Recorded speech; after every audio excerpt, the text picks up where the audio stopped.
let's get started. So I'll make it clear to you when it's time for you all to call out to me, or when it's one person at a time. The only rule I've got today is when one person's speaking, every other person in the room is listening. Is that fair? So that we're respecting each other. So like you're all listening to me now, but if it was your turn, we'd all be listening to you. There will be times when I'll just say, do this, and you can all answer back. Is that okay? Brilliant. Right, let's get going. Right, so the menu for today, let's have a little look. I've forgotten my little pointer stick. Brain. Annoying. Is we're going to look at, you can call it out if you like. So we're going to learn about the brain.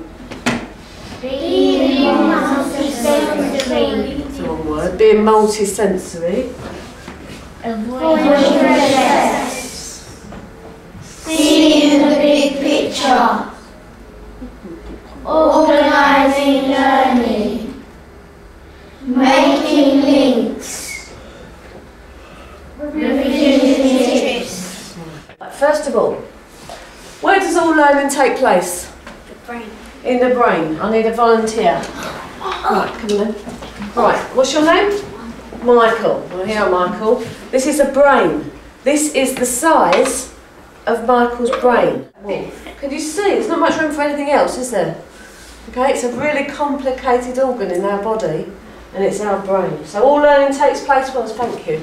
All learning takes place where? In your brain. And every single person, as we're going to find out a bit later on, learns in a different way. That's a huge job for your teacher, because you learn differently from you, learns differently from you, and your teacher's got to make all the learning fit. Do you see that? Okay, so we're going to find out sort of what type of learners we are today. Was there a flushing toilet when people lived in caves? No. Okay, could someone get up in the morning and turn the tap on and have a drink? No, right, okay. Could they jump in their car and drive to Sainsbury's? No, all right. You got the picture? Couldn't go to a shop and buy anything, no? No. So that's a sort of... That was just mountains. Just mountains and caves, and you had to rely on your brain. Okay, right. I want you to do this in a group. If you lived in a cave, I want you to think as a group the things you'd need to think about when you got up in the morning, right? The things you would need to learn, the skills you might need to learn in order to survive, and the things that you might be frightened of, the things that might frighten you. So I'm going to give you 30 seconds to choose your scribe. So choose your scribe in your group. Talk about it. So you can make sure you understand, yeah? Think about food. Just about food. One word. Yes. Very good one. Try not to write whole sentences, just write one word, yeah? So you've got breakfast. Clean water, that's a good one. Everybody, that was really good group work, really good discussions. Don't think anyone was left out, that's fantastic. What might you have to think about? Yes? Breakfast, lunch and dinner. Breakfast, oh absolutely. Okay, yeah, lots of dangers I'd imagine. Yes? Hello? Food, water and to see defence. What's that one? The last one? Defence. Defence, so defending yourself, definitely. There could be dangers all around the corner. About this table? Yeah? We had shelter, bathroom, toilet. Toilets, yeah, that's a huge consideration, isn't it? And skinning animals. Skinning the animals. So a skill you'd have to learn would be killing and skinning the animals for clothes. Sorry. Right, now, I'm just going to go through the brain, and I'm going to ask you a question about this in a little while. So keep all those skills and those things in your head. Okay, let's have someone right at the back. Yes, yeah, come on. Right. Zena, that's a nice name, Zena. Right, Zena's brain, are you ready? You see this brown bit at the back? This bit here. There's two parts, and it sits right at the back of Zena's brain. Are you okay? All right with that? Hold it up. And that's called the reptilian brain. Say reptilian. Reptilian. Turn to your friend and say reptilian. Reptilian. Turn to a person on another table and say reptilian. Reptilian. Okay, whisper reptilian. Reptilian. Whisper it to me. Reptilian. Fantastic. What's it called? Reptilian. Okay, let's see what this part of the brain does. Okay, reptilian brain. Make sure, listen for all the jobs it's got. It makes sure you survive. Right, when Zena, thanks Zena, when you walk across the room, do you think Zena's thinking about lifting her toe up and putting her foot down? No, it's her brain telling her to do. Is it telling her, or she's just doing it automatically? Automatically, thanks Zena, stay there. Right, so, when Zena's just standing there, do you think she's thinking about breathing in and breathing out?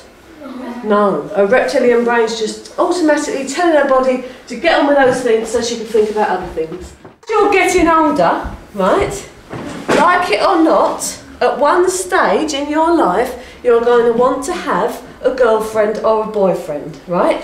It's not a decision you make, but your reptilian brain will trigger something in your mind and say, I want a girlfriend, or I want a boyfriend. Okay? Your reptilian brain knows straight away who the boss is and tells you.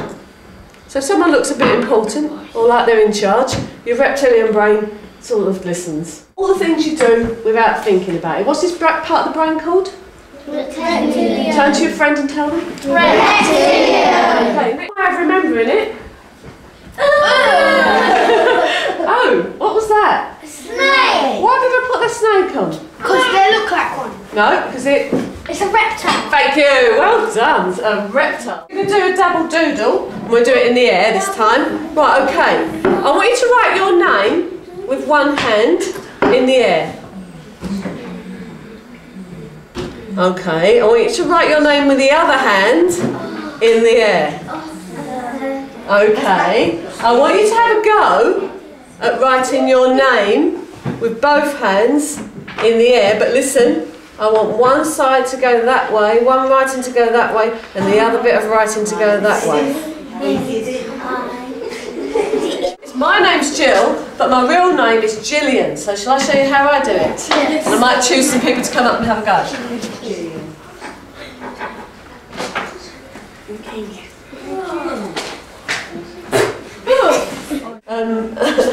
Okay. Would you like to come in?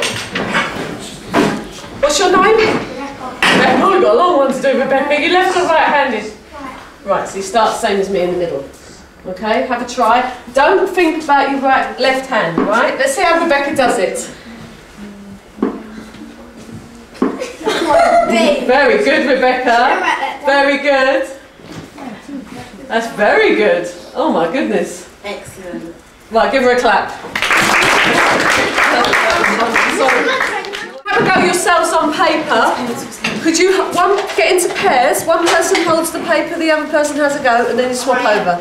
Okay? Close your eyes. Look up at me and do it. Very strange, isn't it? Look at that, much better with your eyes closed.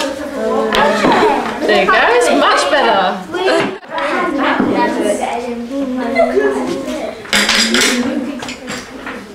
Okay, everybody. Tell me the 3 parts of the brain. 3 parts of the brain. What came first? Okay, and then the... And then the... Well done, cerebral cortex. Okay. Your hand up if you could tell me what you think intelligence is. What being intelligent is. Smart. Smart. Okay, good. Good timing. Good timing.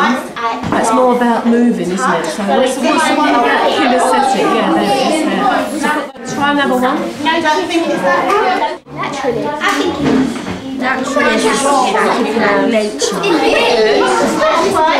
I don't believe that you've learnt all these yet.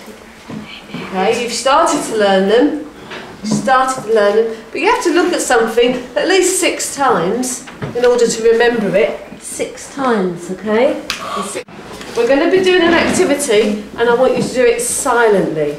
The reason I want you to do it silently is that I want you to think for yourself. The reason I want you to do it in silence is because I want you to be able to change your mind as you hear new ones coming up. If you think you're really organised, if you're a mathematical, logical learner, if you do one thing at a time and you know what steps you need to take, if you think you're that person, do you want to come and stand over here in silence? Any mathematical look? I love the way you've been intrapersonal there. You didn't think about anyone else. You just thought for yourself. Brilliant. Not a sound, all right? Not a sound from anyone. Okay? If you think that you're really interested in poems, stories, words, and you think you're a linguistic learner, I would like you to come and stand here. If you think that you're really good at talking to people and you're a good communicator, you're good at explaining things, getting your points across, come and stand here. You think you are a musical learner, so if you've got a really good sense of tune and rhythm, just come and walk slowly to here without a sound. Thank you. Not a sound. Oh, this is going to be good for it. If you think that you're a kinesthetic learner, that means if you think you're good at using your body, like in sport or in activities, walk slowly over here. You think you're really good at thinking for yourself, come and stand here.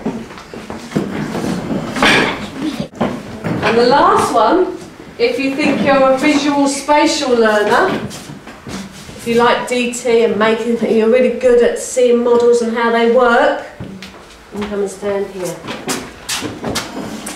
So we've got Brenda. Who's Brenda? So you came out as strongly musical. Where were you standing? What was that? Was it musical? Oh, well done! So you got. So it doesn't mean you're not anything else. It means that you really like music and tunes and singing, that sort of thing, right? Tommy Lee, you've come out as a teacher's dream, really, because you've come out as strongly kinesthetic, strongly interpersonal, strongly visual spatial, strongly mathematical, strongly musical, strongly everything. All right? So that means your teacher can ask you to do anything, and she knows that it's going to be a really good way for you to learn. Oh, you sang in the musical section. Look at that. Musical section. I can't wait till we do our musical bit. Look at that. Where's Owen? Owen. It's yours, and Owen, you've come out from all the way across. That's very good. Well done. Owen's come across all the way across. So Owen likes to look and learn in lots of different ways. Cool. I really enjoyed watching you, looking at your charts. And what I really enjoyed looking at was the way you supported each other. And you said, oh, that's good. And you're all interested in each other as different learners. Did you guess what you might have been? Were you right? Some people were right and some people were wrong. Right, okay, this is really important. If you've got a low score in something, it doesn't mean you're no good at something. You understand that? Because when I did this, I got nothing for the mathematical and logical. Me and Dapo are the same, aren't we? We got a low score for that. But I'm quite good at maths. Yes? There's loads of ways information goes into your memory. Do you remember we talked about your memory? Yes? Where does that take place? What part of your brain is responsible for your memory? Have a talk in your group, see if you can work it out. Okay, we've got it. It's the limbic system. Yeah, right. For your ear skills. So listen, if I put the B button in, how many sensory channels is it going through now? It's going through your ears and your eyes. That's why your teachers and all Greenwich schools have bought these lovely smart boards. So you can have two senses going on at the same time. Okay? If you had a whiteboard and you were writing things down while you were listening and while you were watching, you'd also be information going up through your fingertips to your memory. You ready? Yes? So the more channels you use, the better. The easier it is to remember. Okay?